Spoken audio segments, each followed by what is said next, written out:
Some moments reshape us quietly, even in the hardest ways. For Maria Gallucci, one of these moments came when she was the one who had to interpret and tell her mom she had only months to live. That experience, along with growing up in a deaf household, didn't just shape her grief. It strengthened her commitment to making sure others in the deaf and hard of hearing community feel seen, supported, and included. In our conversation, Maria shares the realities of loss, what it means to carry both compassion and regret, and how she's turned her own experiences into purpose. So I still remember the day where the doctor walked in the room and I read her face. I'm like, oh, this is not going to be good. And she said that my mom had terminal cancer and I was the one who had to tell my mom, like, you have 1 to 3 months to live.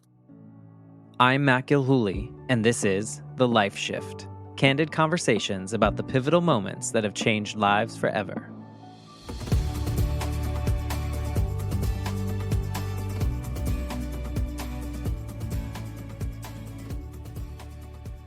Hello, my friends. Welcome to the Life Shift podcast. I am here with Maria. Hello, Maria.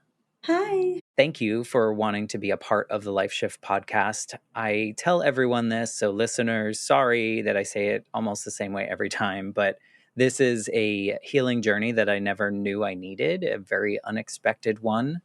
Because when I was 8, my main life shift moment was one day my dad pulled me into his office after summer camp because I was visiting him over the summer. Normally lived with my mom. They were divorced. So I was visiting my father and he pulled me into his work office after summer camp one day. And he was like, he had to tell me that my mom had been killed in a motorcycle accident. And at that moment in time, it was like a line in the sand in which everything that I had imagined for the future for myself, living with my mom full time in Massachusetts full time, was no longer possible. So it was kind of this moment of like, I don't have identity. I don't have safety. I don't have all the things that I felt like just so comfortable living with. And it was late 80s, early 90s. So nobody was talking about how to help a kid grieve or talk about grief or talk about sadness or any of those things. And people around me, it was like, oh, we need to make sure he's happy. So I absorbed that, pushed down the grief for about 20 years, struggled a lot. But all the while behind the scenes, I always wondered, am I the only person that has this line in the sand moment from 1 second to the next, everything changes?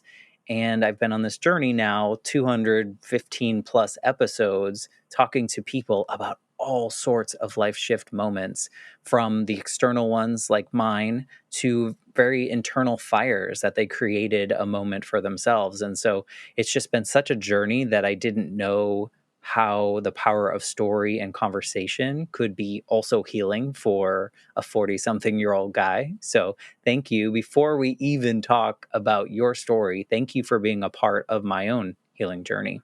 I know. Thank you so much for having me. Like, it means a lot to me. And I lost my mom when I was younger as well. And so it resonates with me so much. I'm sorry for your loss. I think hopefully you had people around you that knew how to help you move through that moment, but I did not. And I'm so jealous of those that have the unfortunate experience that I had, but have it in a more comforting way. So did you have a pretty supportive, helpful group around you? Yeah, there were 6 of us kids, so we Oh, were wow. all hearing, and so we were all supported, and we're still very, very, very close to this day. Like, we're still really You were all close. grieving and learning from each other's grief journeys and how to do it that maybe serves you best. Because I'm sure the 6 of you didn't grieve in the exact same way. Yeah, we all. I do think that, like, because our dad just passed away from, coincidentally, the same cancer my mom did 25 years ago, and I think that us being together and us, like, having one another is just huge. So I'm sorry for your loss of your father as well. It's a hard thing, but I think the more we are brave and we talk about these grief journeys and just, because it's part of life, unfortunately, I think the people that are facing grief for the first time might feel a little less alone, or they might yes. feel like, oh, that's an idea I could try, because what works for me is not going to work for you necessarily. No, I 100% agree. And so, like, my best friend of 25 years, she actually committed suicide, but she died in February. And then my dad died in November of all the same year. So for me, it was like, it was so hard that entire year. And because, like, you're losing two things that are so close to you. And I think people do grief in different ways. And I think that it's very, like, you have to just, like, feel and know where your heart is and know that everything's going to be okay, even if it doesn't feel like it's going to be. Yeah.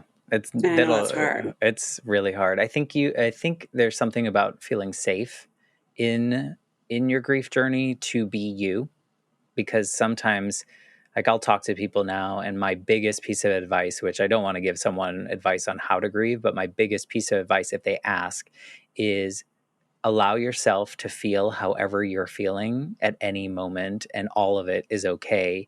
Because I know so many people are like, oh, I just need to be sad. And then they get mad or shameful if they laugh because they watch something funny on TV, or, they had a good day. And they're like, oh no, I shouldn't be doing that. But you're human. Like, the only way we can move forward is to move forward. Yeah, exactly. And you have to feel what you feel inside. And I think everybody just wants to be included, and everyone just wants to be able to just be their authentic self, like everybody does. And it's okay. It's okay if you cry. It's okay if you feel sad. It's okay if you laugh. Like, it is okay. Yeah. I think we're getting better about people, like, being vulnerable and sharing how they're feeling. So I hope anyone listening feels comfortable to be authentic in any moment, because that's your experience and no one else knows what your exact experience is. And so I think it's important in that way. So before we get into your story, maybe, definitely, you can tell us who you are. Who is Maria in 2025? Like, how do you show up in the world? How do you identify these days? So I am a real estate agent in Colorado, and I cater to the deaf and hard of hearing and the LGBTQ plus communities because I feel like being raised in a deaf and hard of hearing family, and it has taught me to be compassionate and know, like, you're not an outsider, so I will help you get there. And so that is, like, my goal, and that's what I've always wanted to do. You've always had this focus just because your own personal experience? Yes, yeah. I mean, I still remember, like, the day of driving in my parents' car going to their closing for their real estate, and I was probably 11 or 12 years old. We were at the closing, and they were trying to, like, describe the paperwork, and my parent there was no interpreter at the time, so the parents are, like, trying to, like, sign the papers, and they had no idea what was going on, and so I, like, jumped in and was starting to interpret for them, and so I think that a lot of people don't realize that communication is a key part of a lot of things. They didn't know what was going on, so I just jumped in and was the unofficial interpreter. Wow. I mean, I think it's something that so many of us that don't face those challenges just don't understand. We just take it for granted that we can communicate in the way that we do, and that so many others can. But as ignorant humans that sometimes all of us can be, myself included, you just don't consider the things that you don't directly understand. So I love that you are, like, that is your focus and that is your purpose, and moving through based on your own experiences, because I think it gives it more validity, and it gives it more intention and those things. So it probably makes you even better at your job because you know that experience. Yeah, I know, like, how people are feeling, and so if they're feeling uncomfortable, like, I'll be able to, like, help them feel not uncomfortable and try to help them through this situation. Yeah, no, I think it's great. Plus, you have the actual knowledge and the expertise in the space, which makes it that much Yeah, better, exactly. right? It's probably easier to interpret now than it was that day Oh, as a yeah, child. definitely. Totally.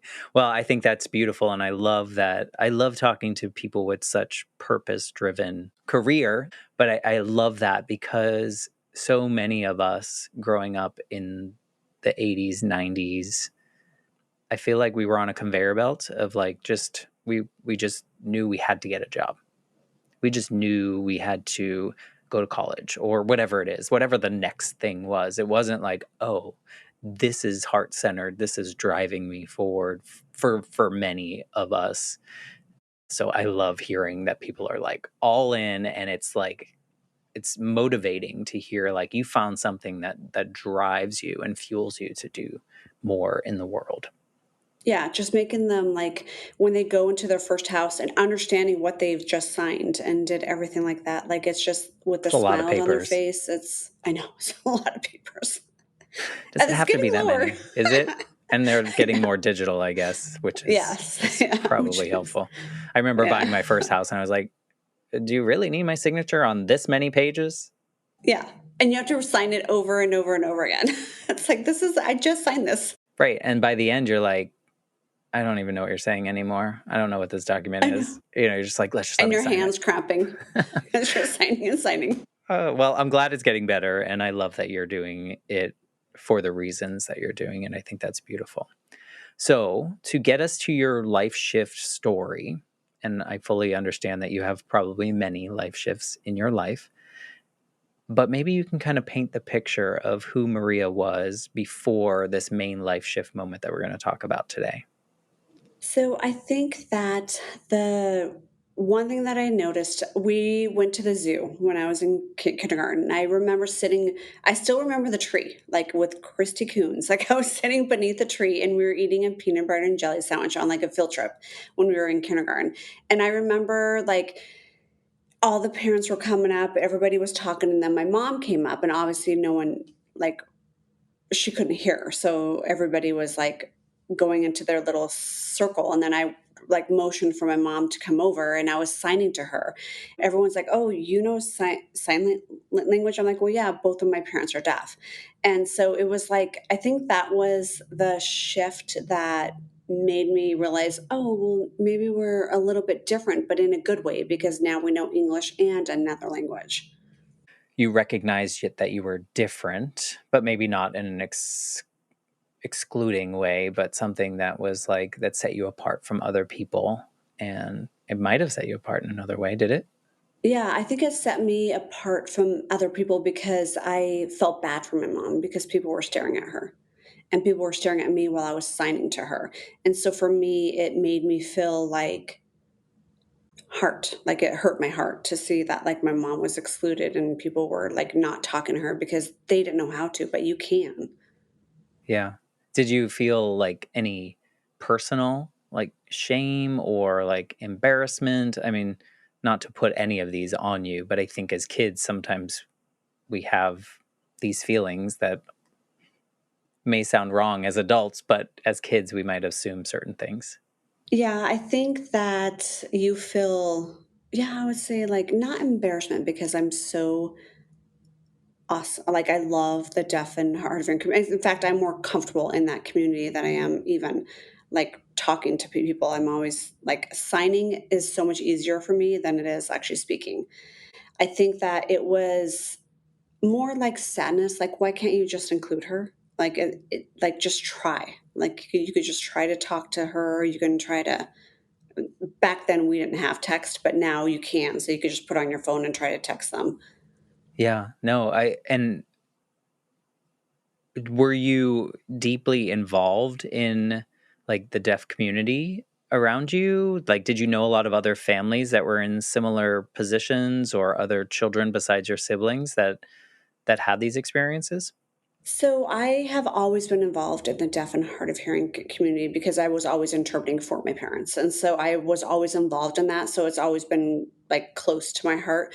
But coincidentally, like we never were raised around other codas. I don't know why, but we never was. I know it's like and there's 300,000 deaf and hard of hearing people between Fort Collins and Colorado Springs and Colorado. So I can't even imagine how many there are nationwide. But no, we never were involved in that. So that's Yeah. probably why, and it was maybe a first instance in which you had people like you around. So students, kids like you in the way of like age and all the fun things that you guys probably did together. But now you're mixing in your your mother here, and that creates a different feeling for you as a child, just because you can now see how she's going to be treated your whole life.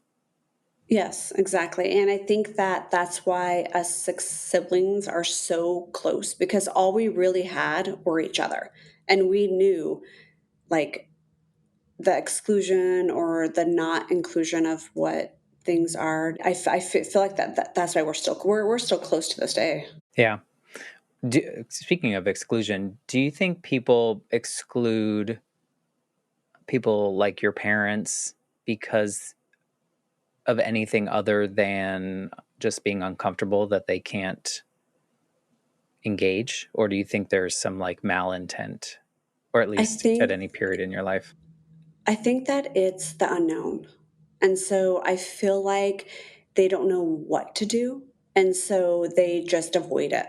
So it's less about your parents, more about the individual doing the excluding.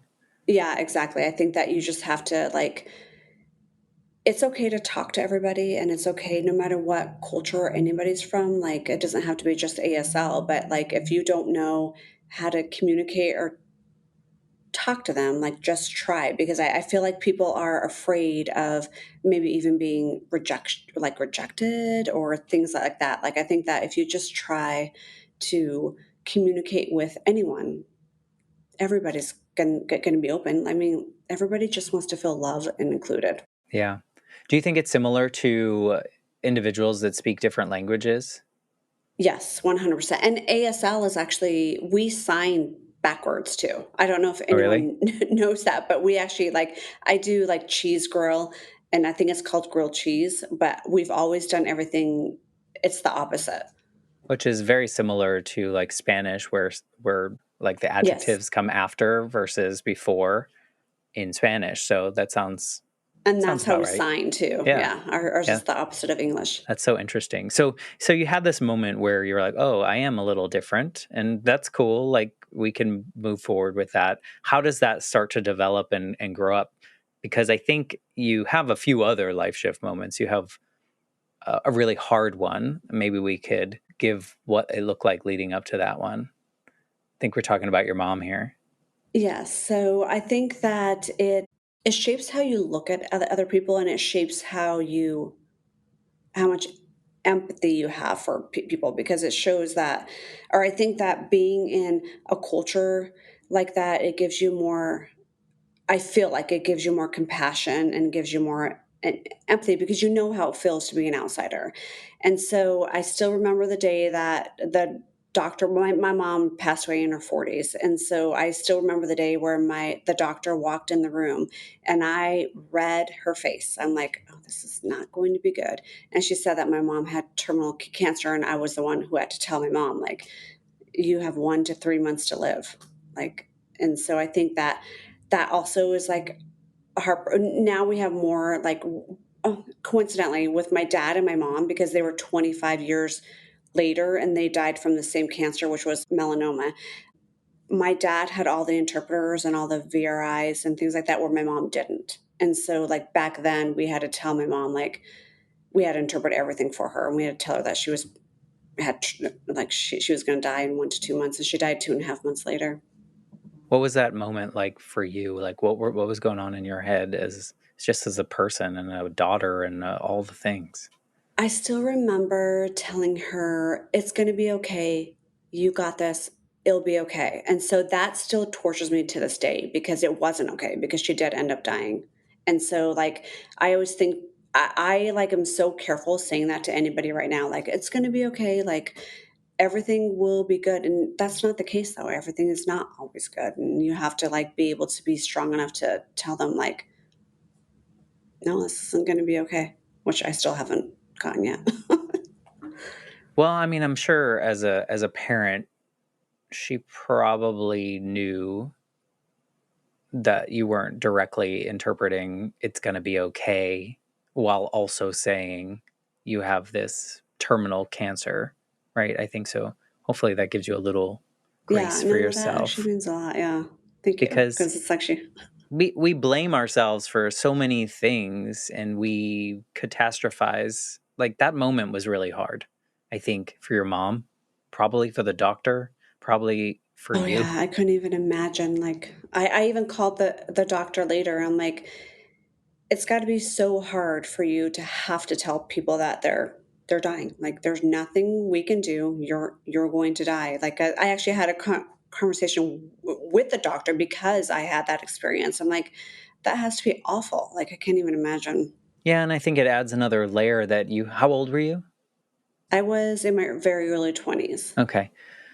So I was picturing more of like a teenage, but even still, I think having to tell someone to then tell someone else in a different language Hmm. the news, I think that is probably challenging and also maybe a little stressful too, right? Because if you don't know ASL, do you know if that person is actually translating the right information? Exactly. That's really Yeah, no. challenging. Yeah. And you don't. And then my younger sister Rose, she was actually a teenager. So she was in her teens and she was in the room, but like I can't no, it's so true because you don't really know what you're interpreting. And obviously I was saying, "Oh, it's going to be okay. It's going to be okay." Obviously cancer was head to toe, so it was not going to be okay, but the doctor like it is true. You never know like what you're interpreting to them because Y- it's like different. Right. And did you have the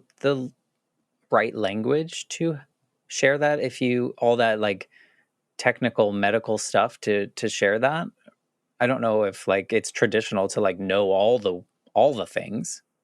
Yeah, and no, I don't think that I explained it correctly to my mom, and so I still remember that I called the doctor from the house because I was still like processing and everything, and I called her and I'm like, okay, so like exactly what is happening and how long does she have to live, because my mom was kind of confused because I probably didn't explain it very well and I shouldn't have to, like as they should have like the resources there to do it and not have the children do it.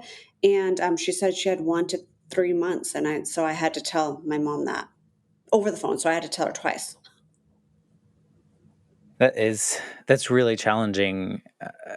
I don't envy you. I don't envy anyone that has to share that news with anyone that they love. But I also think it's important, and I think it can lead. You had a very short window, but it can lead to even deeper connections. Did you find that with your mother, or was it too scary? Like, how did you individually process just hearing that your mother is going to pass in 1 to 3 months? It was very hard, so I like sympathize with you with losing your mom like right away, because I always debate, because my dad died too of the same cancer, so he was a little bit longer than my mom was, but sometimes I wonder like, is it better to lose somebody fast? Is it better to lose somebody like and see them suffer for 2.5 months? Or my dad was like a year and a half. Like I don't know. I've always wondered that. A lot of us wonder that. I don't have an answer, but I did lose my mother suddenly, and then in my 30s, my mother figure, which was my dad's mom, she kind of took that role on, and we got very close, which wouldn't have happened had my mom not died. But at the same time, it was just such a blessing. And she was diagnosed with lung cancer. She had a little bit longer than your father, but for me, because I had the other one first, I knew all the things I couldn't do. I knew all the things that I wasn't able to say. I knew all the ways that I totally screwed up my grief journey for myself and the people around me. And so this time, that length of time, even though it was very hard and so hard to watch someone essentially wither away, I feel like I was lucky because I got to be more intentional. I got to have that Yeah. final conversation that everyone's like, I wish I would have said XYZ. And so for me, as hard as that was, I feel like if it's someone you love that deeply, I think the longer and watching it all happen is better for me. But I don't Yeah. know what And is better.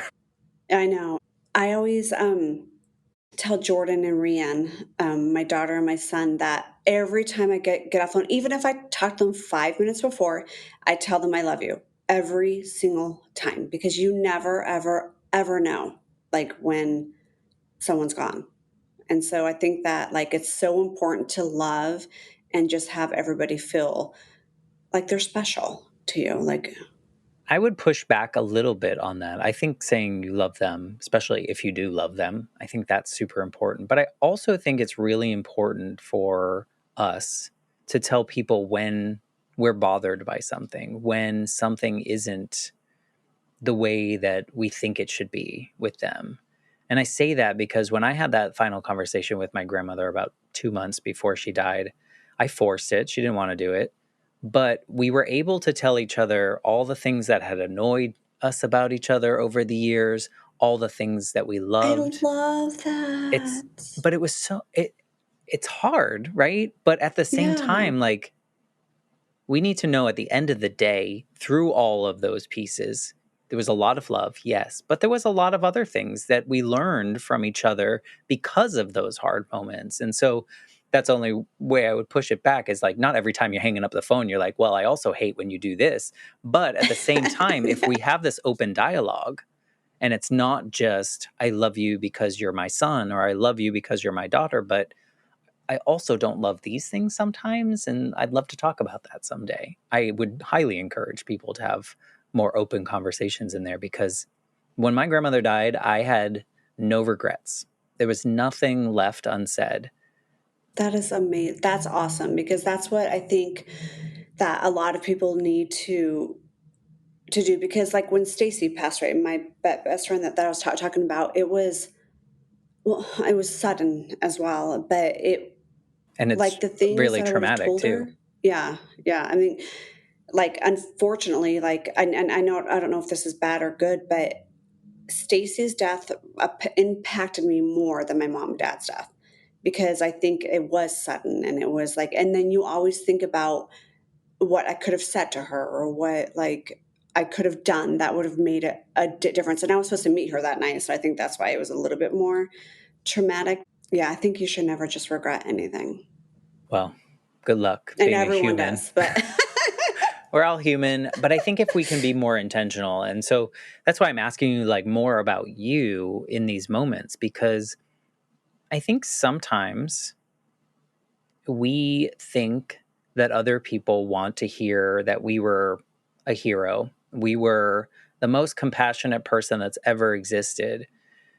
And sometimes inside, we're like, I hate this so much. And I wish that I could disappear and not help anyone for the next 5 years. Did you have any of that like internal dialogue of that was conflicting on the way that you feel like you should have done something versus how you were actually feeling?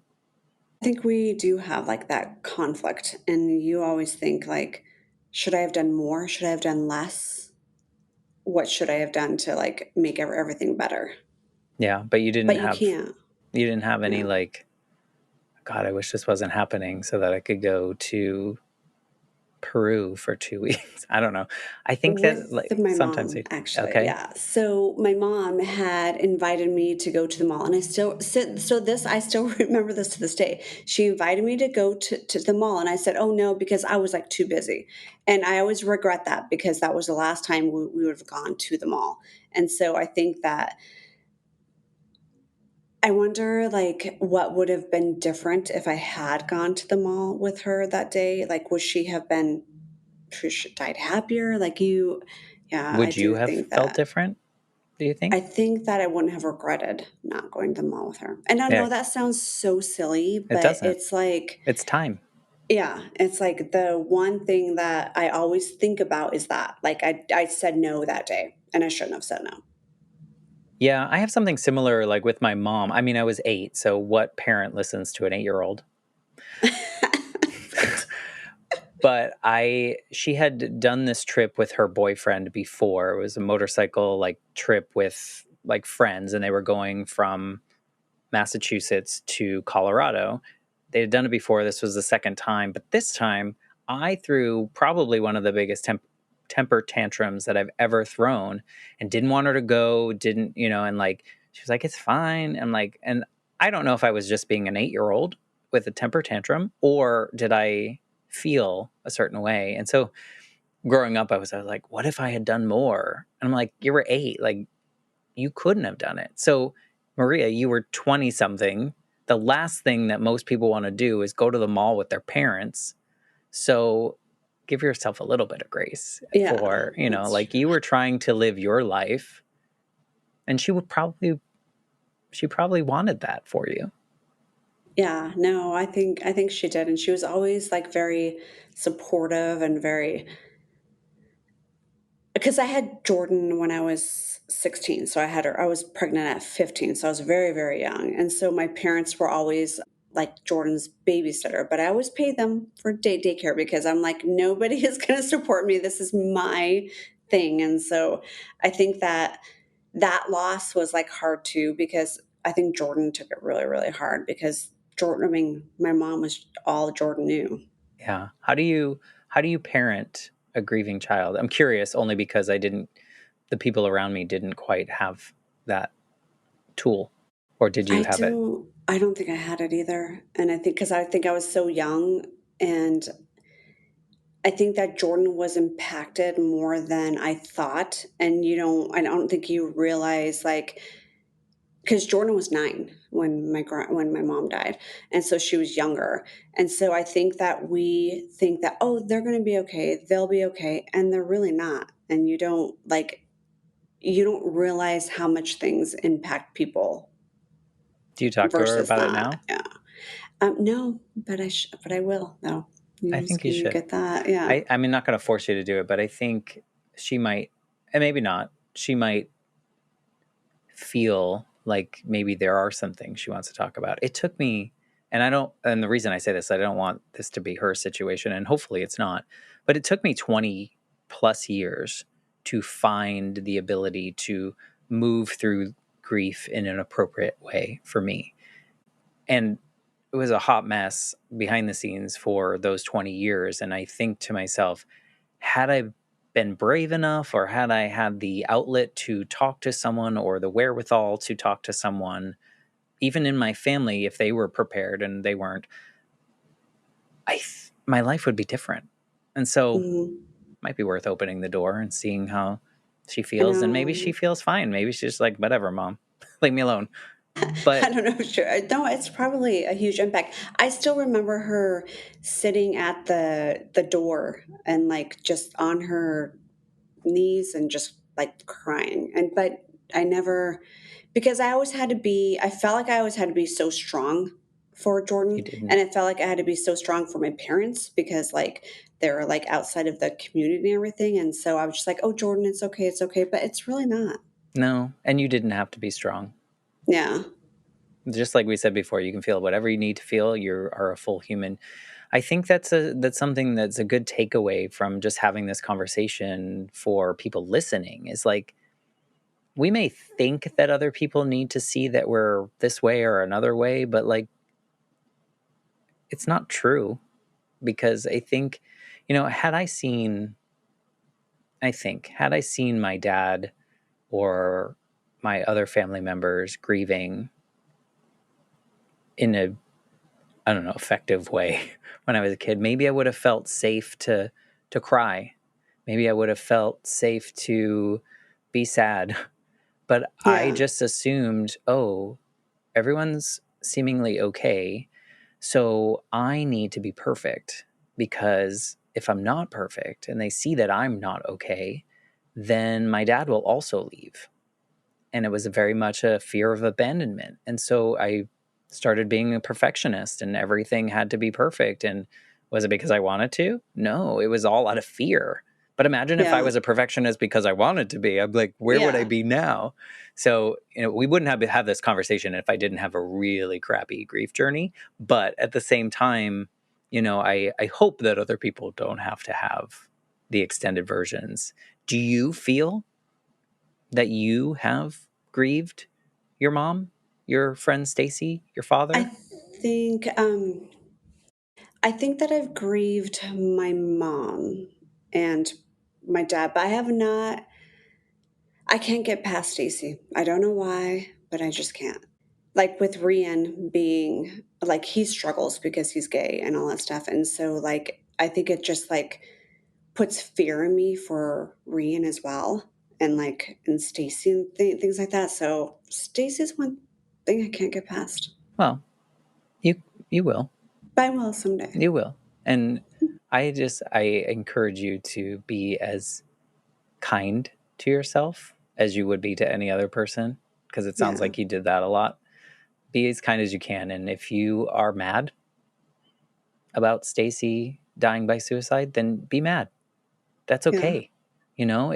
If you're very sad, which is probably often, yeah, that's acceptable as well. And if you think of Stacey and you laugh, that's okay too. I think we get so caught up in like we have to do it a certain way. It has to be done by 6 months. It has to be whatever it may be. But I appreciate you just being honest about it, because Yeah. I think it just gives people permission to not be perfect. And you don't have to be perfect. Like everybody, Correct. We all think we should be. yeah, I know, exactly. But hearing other people share imperfections, I think gives people permission to also do the same. Yes, I feel the same way, and I feel like if you feel like you're an outsider, just know that you're loved no matter what. Like there are people out there who are gonna love you, and I think that was the whole purpose of the book, was to make people feel inclusive and put awareness out there to know that you're not alone and there's people out there. I want to go back to your son, and you said, he's struggling. He's scared. I don't remember what descriptor you said, but he's struggling. It's scary. It's a scary world for people in the LGBTQIA plus community. What are you scared for him? I think that that community feels so isolated. And so Rian came out very young. And so I think that they feel very isolated and they feel like they're alone. And Rian always said that he's like, there's not going to be anybody for me, Mom. And I said, yes, there will be. Like there are people like you and there are people who are in your community. And he used to cut himself really bad when he was younger, but he came out so young, which the doctors all said that I should be thankful for, because a lot of people don't come out until they're older. The second he came out, I'm like, no big deal, of course. Like, and I think that that's what the deaf community, I think they go hand in hand, because they both feel isolated and separate, and all they want to feel is included and just to be the same as everyone else, and they are. And I feel like we exclude communities a lot, and it shouldn't be like that. I'm sure that's as a parent, I'm sure that's really challenging, because you want them to be safe, you want to protect them, but also you want them to be independent and live their lives in the way that they want to and choose to. Do you find that as like a tug of war? I do. I was so scared when he left the house, and so he's 19 now, and he's going to college and all that stuff. But like when he left the house, I'm like, oh my gosh, like I'm like, we talk every day. Like I'm like his little everything, I feel like. And it's like, it is hard, like when they go, because you're thinking, oh, I hope they're going to be okay. I hope they're going to be okay. And then they are. Like that gives them a sense of independency, and it gives him a sense, and he found his little community too, like I told him he would. I'm like, Adrian, you will find it. Yeah. Or No, I think it's Rian. important. It's kind of like, forgive this connection, but you told your mom it's going to be okay, everything's okay. Maybe it was for her. Yes, no, After that's the true. fact, maybe it was for all of you. Maybe it brought certain things closer. It's a hard thing to say. I don't, I realize that. So I don't mean to put this on you, but sometimes I think like maybe that is okay, because maybe they were really a lot in pain, or maybe Stacy was just living a really hard existence inside and couldn't share that, and that was the option that was available to her, and that Yeah. was, as hard as it is for everyone else, maybe that was her savior of whatever pain or whatever she was facing. And that's what I try to think, because I always think like, well, my mom isn't in pain anymore, so my mom's like out of pain. And then Stacy, she was suffering internally. She was here for everybody else, and so like now she's not in pain. And Right. And that's usually, I mean, from the people that I've had conversations with that have had attempts or ideations, it's really not about the act. It's not about it. It's just to stop whatever is so overwhelming that they just need yeah, it to be quiet. And that it's like is they're the only pain solution. like inside in their head, like Yeah. they're just trying Yeah. to get out It's of a it. really hard, and I hate that it's so taboo. Not that I want anyone to die by suicide, Oh yeah, of absolutely. course, but also it's a nature of the world, right? It's not a new thing, and it's something that we have more resources in some cases, more caring people, more people talking about it, more people willing to share how they're feeling. But at the same time, I don't think we're going to eradicate death by suicide. I just think it's part of the human experience, unfortunately.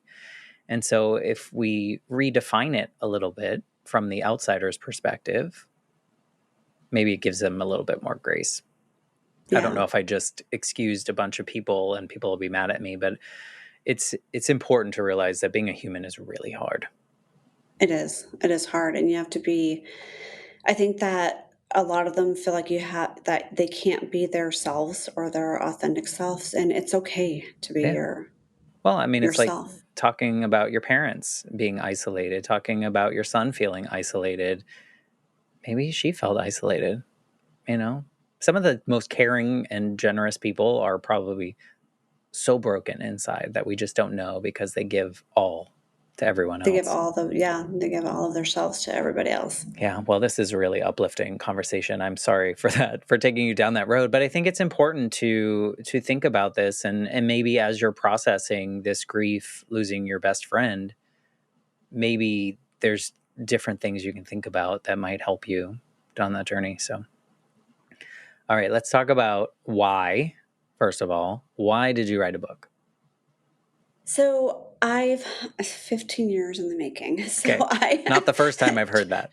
I know it's like took forever, but I wanted to. I felt like growing up as a coda, which is a child of deaf adults, that people don't realize the difference between like the hearing community and the deaf and hard of hearing community. And I was just trying to like bridge the gap. I feel like I wanted people to be aware that like we're not different. And just because we communicate in ASL or American Sign Language doesn't mean that we're different from everybody else. And so I think I wanted just to make sure that everybody knew, like, just to be inclusive and to be caring and just to give compassion to the other communities, not even just ASL, just everyone in general. Everyone that's been othered in some way. Hmm. Outcasted in some way, Yeah. yes. What what does that journey of 15 years look like? Like how, why, how? I mean, I've heard all these answers, but it's interesting to hear why yours took 15 years to put together. It's funny how you forget a lot of your childhood. And so while I was doing this journey, it's like I remembered a lot of stuff. So I was like texting my brothers and my sister. I'm like, "Do you remember that? Like when like you're writing the book, you remember a lot of stuff that you forget." And so and this year is when it like skyrocketed. Like I'm like I just finally said I'm just going to do it this year. It's going to be released. I'm going to do it. And so I feel like this year brought a lot of like attention to my own self and like learning about my childhood and what the difference is, and actually asking my siblings their opinion as well, because like it's not just me. Like, what did you feel? What was that like? My sister, my older one, she didn't even talk till she was 6. She'd always whisper in my ear and I would talk for her. And so I think like being raised in that community, people don't really realize what it's like and the differences are. Like people just think like it's ASL, but it's not. It's hard not to hear. Yeah, and live with people and and have to build relationships and communities in two different languages.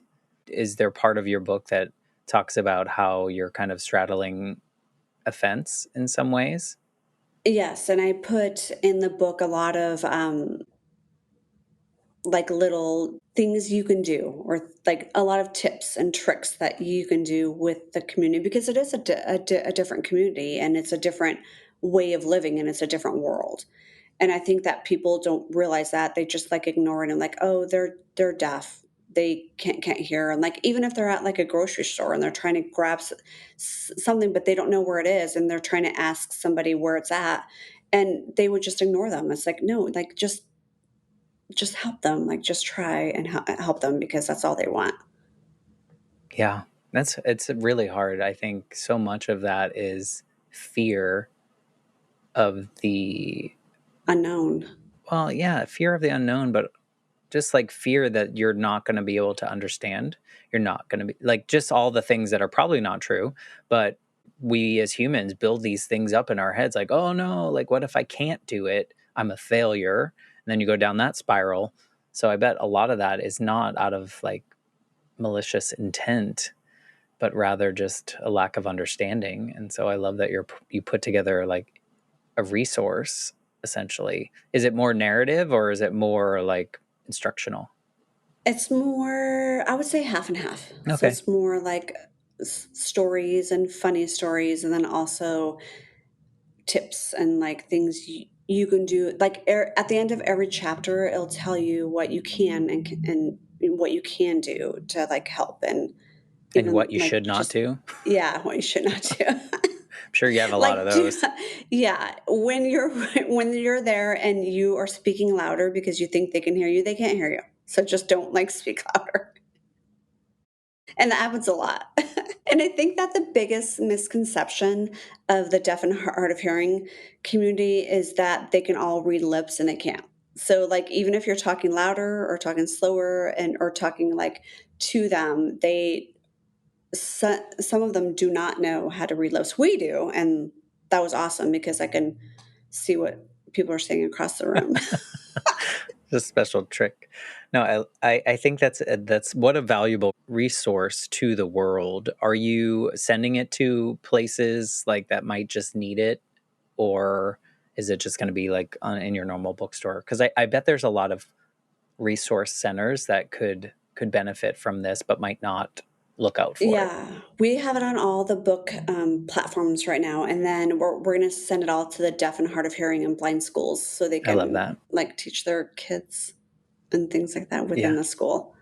I think that's beautiful. I think the more information of personal stories, the better that Yes. information is going to come across because you've personified it in a way that makes sense. I think sometimes if we just had a book of tips, I don't know that it resonates as much as you telling a story of your mom at the grocery store trying to get XYZ and nobody's helping her, and the panic and whatever comes along with that. I'm making up a story right now, but I think if we see that, we're like, oh, there are things we could do. Whereas if you were just like, just help people, I don't Yeah, know that that's going to exactly. hit, And right? there, yeah, it's got stories of like when we were growing up, and stories of how like there was a tornado and my mom did not hear the sirens. So I was looking out the window and I saw a porta potty like flying by, and I'm like, this does not look normal. Like there should not be a porta potty flying across. So, and then it was actually a tornado and my mom didn't hear the sirens. So it's just stories like that, and stories of how we can make things different. And then, Yeah, and more inclusive and just more human and kind. yes, That would be nice. It would be yeah, nice. I don't know if 2025 is the year that it will I happen, know. but Hopefully, it will soon. maybe in a couple years.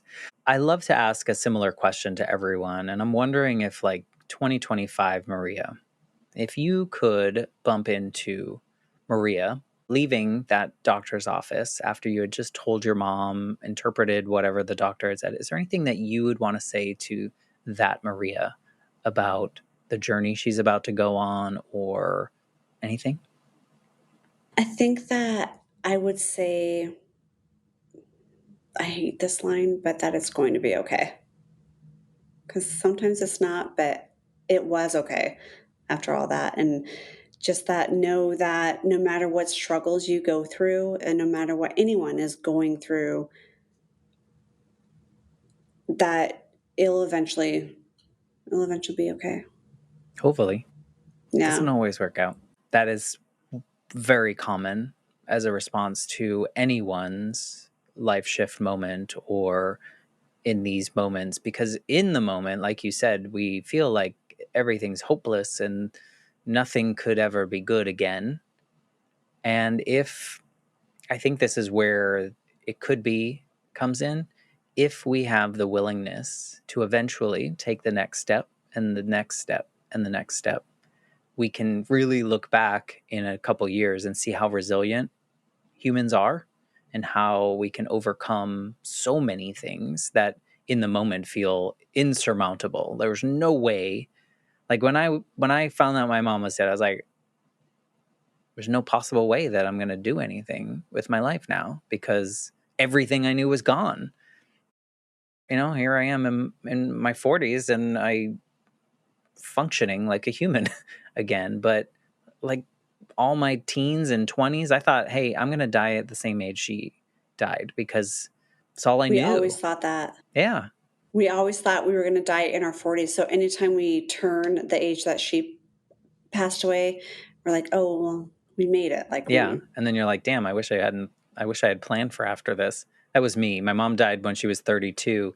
And when I turned 33, I was like, okay, now what? yeah. Like, You're like, now what? I didn't really plan for this. Yeah. So, I think there is something to be said of the simple and maybe cliche, it's going to be okay, because so many people find out eventually that it was going to be okay and we made it. So, as simple as you think that might be, I think is really powerful and very common. Yes. Yeah. And I think that you just have to take a break and feel for your own self and like feel how you feel and not what everyone else is thinking, not what everyone else is doing. You just need to take a break and just think, am I okay? Yeah. How do I feel? And it's okay if you're not okay. 1000%. Yes. Yeah. I think it's also the whole idea or the common phrase of like, put your oxygen mask on first and then you can help Yes. everyone. Take Yeah. care of yourself. It's nice to help other people, but if you aren't helping yourself first, it's harder to help It's other harder people. to help other people. Right. And Yeah. you You might have be able to to help them like, better if you're yeah. full. Yeah. No, I agree. Yeah. Sure. So if people want to check out your book or connect with you or tell you their story about being a coda or whatever it may be, what's the best way to find you, get in your space, and learn about your book? And tell us the title of your book as well. So it's called Raised in Silence. The website for the book, you can buy it on the platform and also get in touch with me. That's raisedinsilence.com. Great. Do you have can people reach out to you? Do you have socials or anything like that people might want to? Yeah, for sure. So Gallucci Homes is my Instagram, and then Maria Gallucci on Facebook. Cool. How do you feel if someone has listened to your story, connected with parts, and just wants to tell you a little part of their story that your story triggered or resonated with them? Would you be open to people reaching out to you? For sure. Like if anybody needs anything or wants to reach out, it's maria at galluccihomes.com for I my love it. email. I asked that. I know not a lot of people want that, but I figure a lot of podcast guests might want to hear from other people, about their stories.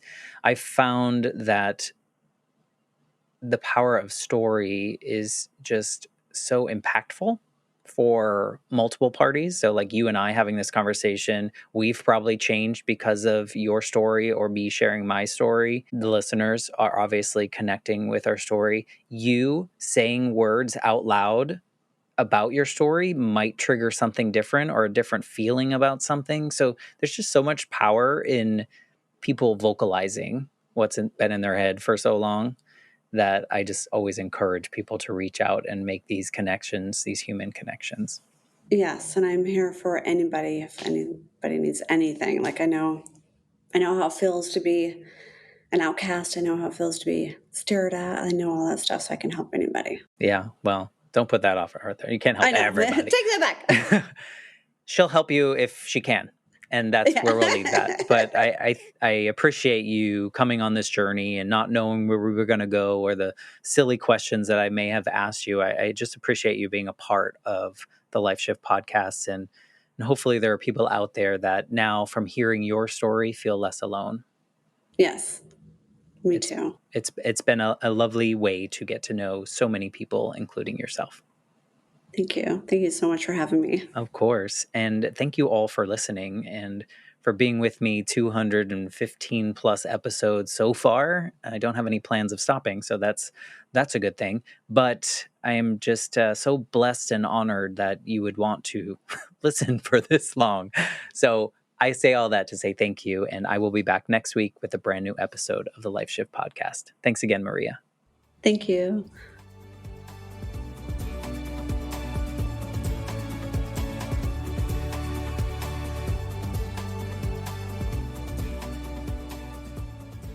For more information, please visit www.thelifeshiftpodcast.com.